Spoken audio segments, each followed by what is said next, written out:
Hello বন্ধুরা, কেমন আছো সবাই? বিশ্বকর্মা পুজোর দিন দুজনে মিলে বেরিয়ে পড়লাম ঠাকুর দেখতে।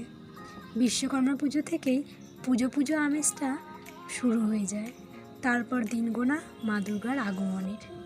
মহালয়ার পুণ্যলগ্নে দেবীপক্ষের সূচনা ঘটে, কিন্তু বাস্তবে দেবীপক্ষের সূচনা অনেক আগেই ঘটে গেছে। যেই দিন তিলোত্তমার মৃত্যু ঘটেছে, শুধুমাত্র এখন অপেক্ষা অসুর নিধনের।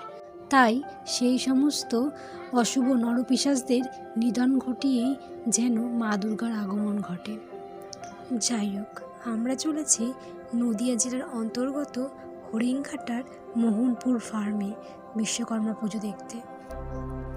প্রত্যেকটা জায়গার একটা নিজস্ব ঐতিহ্য থাকে। এই জায়গাটা কিন্তু খুব সুন্দর, আমার খুব পছন্দ হয়েছে। কথা বলতে বলতে মেলার জায়গায় পৌঁছে গিয়েছি।